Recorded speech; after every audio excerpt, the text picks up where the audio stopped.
Hello and welcome back to the channel. So in this video, I'm going to be discussing, these so-called corporate credit gurus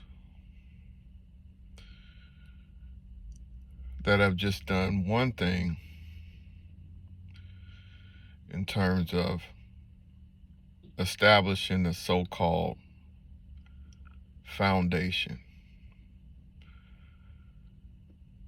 They go to the Secretary of State of whatever state they reside in, and they form a so-called corporation, but it's an LLC.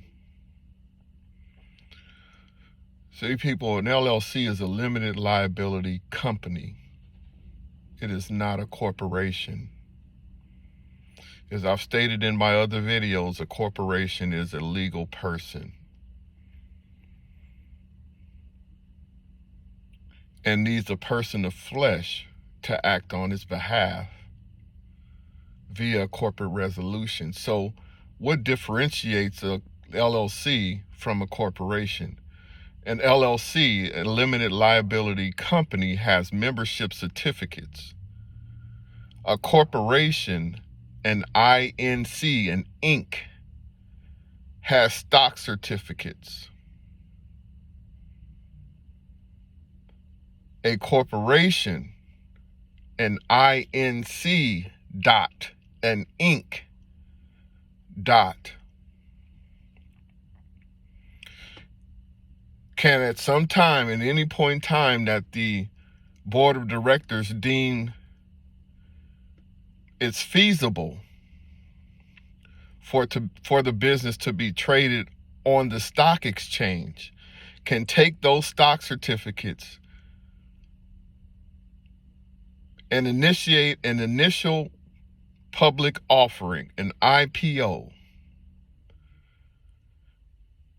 and take the steps to proceed to being traded on the pink sheets as a penny stock, can proceed to the NASDAQ stock exchange, can proceed to the S&P 500, can proceed to the New York Stock Exchange and sell those stock certificates.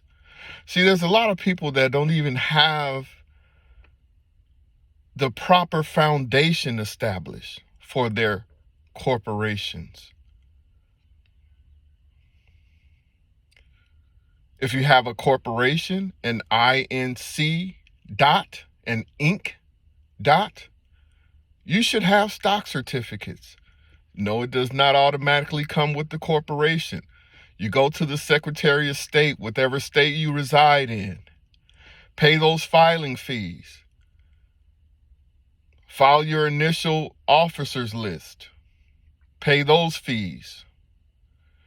And then you can go to a Staples, an Office Depot, or you can even go online and order your stock certificates or your corporate record-keeping book. It has the stock certificates. It will have the name of your company, of your corporation on those stock certificates. See, when you initially fill out the documents at the Secretary of State for your corporation, on that article of incorporation, which is one page, they will ask you, how many shares will this corporation issue? You can deem whatever amount of shares that you want to issue at that time. And that number of shares can always be amended.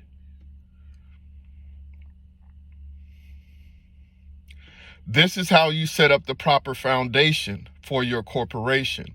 Now, an LLC has membership certificates. Doesn't have stock certificates, has membership certificates.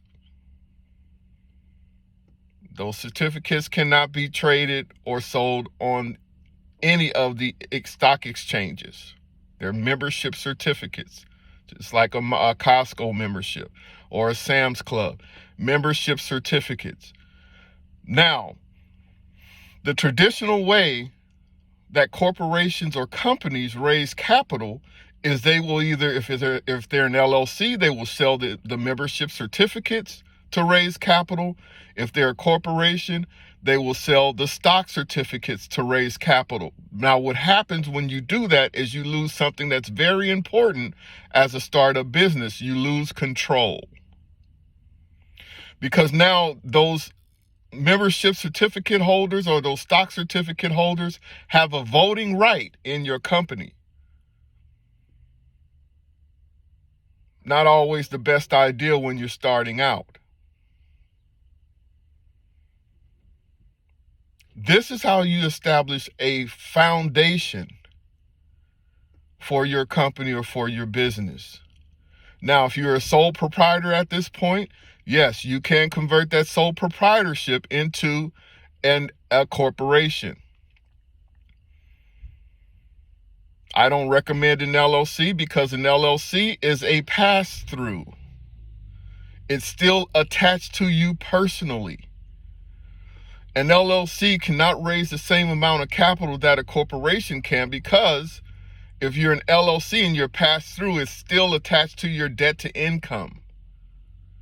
A corporation is a legal person. It can stand on its own, but it needs people of flesh to act on its behalf via a corporate resolution. Because a corporation is a legal person, it has an EIN. Well, you're probably saying, well, an LLC has an EIN. Yes, it does. An LLC can have a DUNS number. Yes, it can. However, an LLC is still attached to your social. It's a pass-through. A corporation is not. Well, you're probably saying, well, when it comes down to business credit, I still have to put my social on the application, the credit application. Yes, you do. But what you are stating on that credit application, in the event the corporation defaults on the credit, you as the personal guarantor will ensure that the credit gets paid back. That's what you're signing.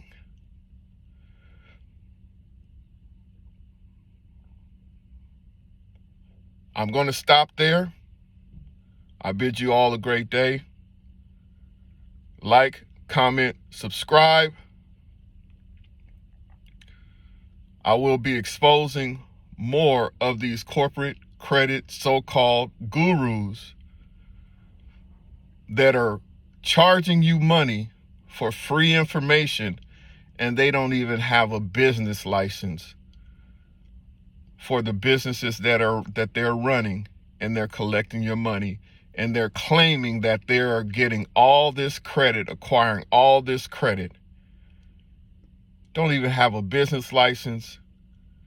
They don't have a commercial office space, and they're running them out of homes that they are renting. I'm not against that at all. We have to start somewhere. We all have to start somewhere. But do not come on this platform and claim that you are acquiring all this credit and you have no business license, and you're running your so-called business out of your home. When we Google the name of your business, a picture of the home that you reside in comes up,